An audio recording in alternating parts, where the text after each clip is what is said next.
અત્યારે આપણે છીએ ધાંગધ્રા બ્રાન્ચ નર્મદા કેનાલમાં. આમ તો ધાંગધ્રા બ્રાન્ચ નર્મદા કેનાલ આપણે છેલ્લા એક સપ્તાહથી બતાવી છીએ, અને સપ્તાહથી બતાવવાનું એકમાત્ર કારણ એ છે કે આમાં ગટરનું દૂષિત પાણી છોડવામાં આવ્યું હતું. સાફ સફાઈને લઈને પણ ઘણા બધા પ્રશ્નો છે. અત્યારે આપણે છીએ ધાંગધ્રા બ્રાન્ચ કેનાલમાં. આ ધાંગધ્રા બ્રાન્ચ કેનાલમાં થોડા સમય પહેલાં નર્મદાની આ કેનાલમાં નગરપાલિકા તંત્ર દ્વારા દૂષિત પાણી છોડ્યું હોવાનો અહેવાલ પ્રસારિત થયો હતો. ત્યારબાદ જિલ્લા કલેક્ટરે પણ સ્થળ પરની મુલાકાત લીધી હતી. જિલ્લા કલેક્ટર દ્વારા રીતસરની અધિકારીઓને ફટકાર લગાવી હતી કે આ કેનાલ સાફ કરો અને ત્યારબાદ અમને ફોટોગ્રાફ્સ મોકલો. હવે નર્મદા વિભાગમાંથી આ જે છે તે કચરો તો હટાવવામાં આવ્યો નથી. નર્મદા કેનાલમાં હજી કચરો તો છે, દૂષિત પાણી પણ છે, પરંતુ આના ફોટોગ્રાફ જિલ્લા કલેક્ટરને મોકલા કે કેમ તે તપાસનો વિષય છે. કારણ કે જો આ ફોટા મોકલા હોય તો આપણે એવું માની લઈએ કે જિલ્લા કલેક્ટરને આવડે ઉલ્લુ બનાવ્યા, અને ઉલ્લુ બનાવવા નગરપાલિકા તંત્ર હોય કે અન્ય કોઈ કર્મચારી હોય તેમાં કંઈ ખામી નથી.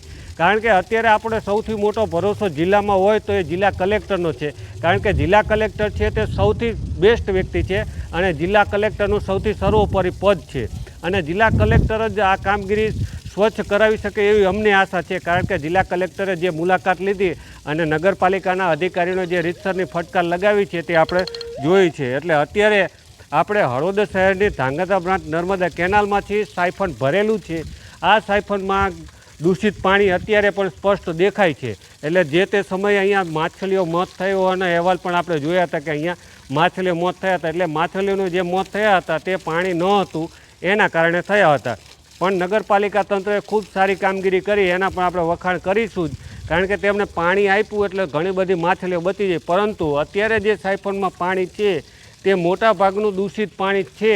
અત્યારે પણ નગરપાલિકાના કોઈ પણ અધિકારી કે ચીફ ઓફિસર કે કોઈ પણ સત્તાધીશો આવીને ચેક કરી શકે કે આ દૂષિત પાણી છે કે કેમ. એટલે આ દૂષિત પાણી કાઢવામાં આવે તે પણ જરૂરી છે.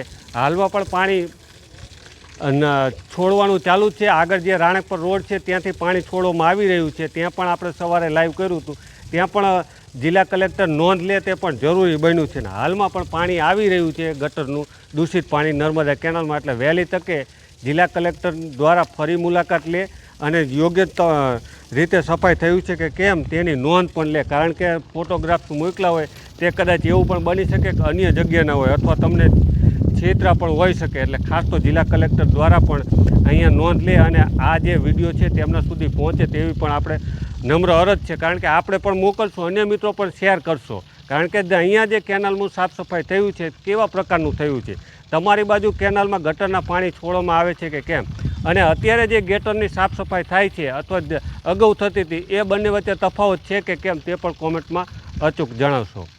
પાણી ગયું હતું એમાં અમે મશીનરી ઉતારી અને માણસોથી પણ સફાઈ કરાવેલી છે, અને જે કોઈ પ્લાસ્ટિક હતું, ગટરનું પાણી હતું એ બધું અમે સાફ કરાવેલું છે. હાલમાં ત્યાં કોઈ મોટર મૂકેલી હોય તો એનું જે ચોખ્ખું પાણી છે એ કેનાલમાં આવે છે, જેના કારણે ત્યાં પાણી છે. બાકી ગટરનું હાલમાં કોઈ ત્યાં પાણી છે નહીં. સાહેબ, રાણકપર રોડ ઉપર પણ ગટરનું પાણી આજની તારીખમાં આ જ કેનાલમાં